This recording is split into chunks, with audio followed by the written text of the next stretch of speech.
guys, my name is Jennifer. Welcome back to my channel. I run a travel blog called Where To Now Jenny. It's always linked in the description box below if you want to check it out. I talk about cruising, travel tips, packing organization. So if you like content like that, I would love it if you would stick around and subscribe. Join our little community. Maybe consider hitting the notification bell so you know when I post new videos every Thursday. In today's video, I'm going to be talking about eating gluten-free on a cruise.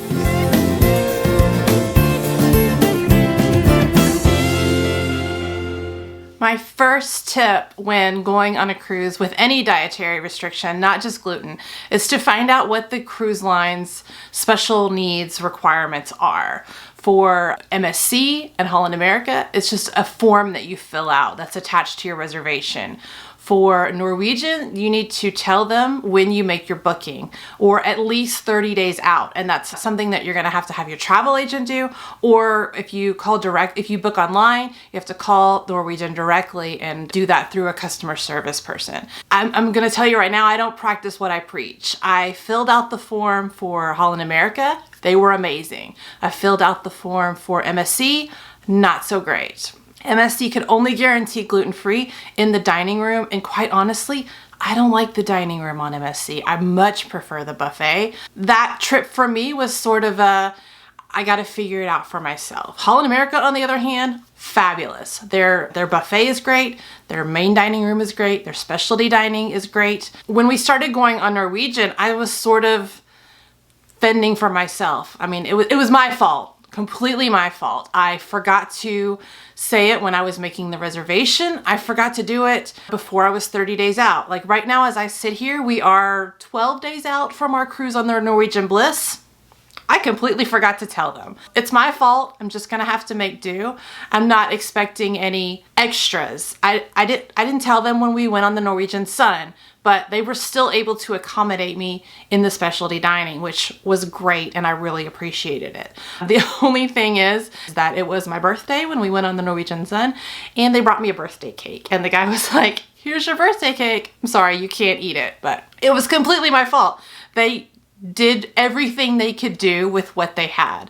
And if I had told them 30 days before we went, they might have been able to have a gluten-free cake. I don't know if that is an option or not, because I have yet to actually do what I say that needs to be done on Norwegian. I'm hopeful that we're working through our cruise next deposits that we did on board right now, and I'm hoping that I will remember on our next cruise with Norwegian. We have one more cruise to take with Norwegian before we're done with our cruise next deposits, and I'm hopeful that I will remember to tell them that I need gluten-free food on that trip. I also forgot to mention that we have also cruised Royal Caribbean as gluten-free, and that is also just something that you add to your reservation. They also have an email address that you can email, but theirs is 45 days out. So keep that in mind if you're going on a Royal Caribbean cruise. Okay, now that we've got all those specifics out of the way, let me just give you an overview of what I ate on our entire cruise experience. So not just our time on the Norwegian Sun, but also the time before and after our cruise in Orlando. We got to Orlando a couple of days prior. The first night we were there, that was like midnight when we got there, so we didn't eat anything in Orlando. The next day for lunch, we ate at On the Border, which is right at the exit where you come into the back entrance, or the back entrance of Disney Springs, where all the hotels are. And then there's a lot of like the outlet mall exit. I'm pretty sure if you've been to Disney, you know which exit I'm talking about. I had enchiladas for lunch, and the server assured me that the sauces were gluten-free, and then it just came with beans and rice. So that was my first gluten-free meal in Orlando. Then the next day we boarded the ship. Okay, here's where it got interesting. You know, when you get on the ship the first day, everybody rushes to the buffet. I will tell you that the Norwegian Sun has a very small buffet on the inside, and then another buffet outside. It's called the Great Outdoors. If you want French fries, the only fries that are gluten-free are at the Great Outdoors. That is the only place they have a dedicated fryer for French fries. And that's actually a lot of the feedback I've been getting about Holland America, is that if you've ever sailed Holland America, you know, out by the pool, they have a hamburger hot dog place called Dive In. And when I went in 2017, the fries were gluten-free. Now they are not gluten-free anymore. So if you go on Holland America and you read my post, I actually did like a little snippet and updated that post. But if you've read my post in the past and you're considering going on Holland America, be sure to note that those fries are no longer gluten-free. We ate in the buffet a lot because, as a general rule, if you're going by only the things that are marked gluten-free on the menu, the dining room has one, maybe two gluten-free options if you're lucky. And usually they're the same thing every night. If I'm going and I'm eating strictly gluten-free, then I'm not gonna want that for 4 days in a row or 3 days or however many days we're on the cruise. I know that if you've done everything right, you've given them the 30-day notice, and you go in and like on Royal Caribbean, and I believe on Holland America, they had me order my meal for the following night in the main dining room the day before, so they could be prepared to have my gluten-free things ready. That being said, as you know, I've never told Norwegian that I'm gluten-free, so I don't know if they do the same thing. If anybody knows, let me know in the comments below, because hopefully on my next cruise, when I tell them I'm gluten-free, I will be able to pre-order stuff that maybe isn't marked gluten-free on the menu. So we ate a lot in the buffet, let's just say it that way, and which meant I ate a lot of salad, I ate a lot of fruit, I ate a lot of like sliced meats, I ate a lot of like just plain vegetables. Sort of, some of the things look suspect because they had a lot of seasoning on them, and as if you've eaten gluten-free for a while, you know that a lot of seasonings have hidden gluten in them. So I sort of steer clear of anything that has a lot of seasoning on it, or anything that looks like it's been marinated in something, because usually a marinade will involve soy sauce, which has wheat in it. So I'll still steer clear of anything that looks suspect. And then I ate a lot of hamburgers without the bun, and then French fries. For dessert, I mainly only was able to eat ice cream because there weren't any other desserts that were marked gluten-free. If you know, like a macaroon or a macaroon, I don't know. If that's generally gluten-free, like those little hard meringue cookies, those are generally gluten-free, but I guess you're just eating those at your own risk. The staff in the buffet wasn't super helpful or knowledgeable about the things that were gluten-free. They always say to look for a chef, the ones with the white hats. And I mean, I'm gonna tell you, on Royal Caribbean and Holland America, those guys were everywhere. And generally on bigger ships that we've been on, like the Norwegian Escape, the Norwegian Getaway, probably on the Bliss, I'll see a lot of those guys. And I did see a lot of those guys on the Escape and the Getaway.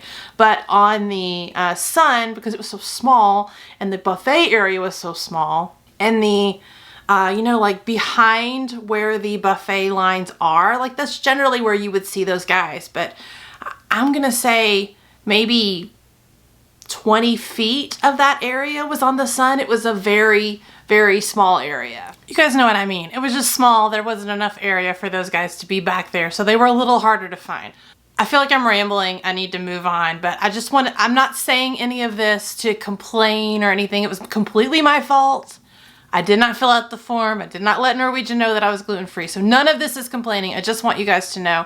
And I just want you to have some information that I wish I would have had before I started cruising, to know what options were available.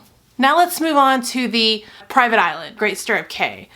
We were there on Saturday. The first stop of our cruise was Great Stirrup Cay. We had a villa, so we didn't eat over at the main dining area. The villas had their own area, and I will insert some footage here of the buffet that we had. It was just for villa guests, so I can't speak to the other food that was at the other side, but this side was very gluten-friendly. It was a lot of salads and meats, so it was easy to make a plate of food. And then for dessert they had rice pudding and chocolate pudding that were both gluten-free, so I tried both of those. So that was a good day.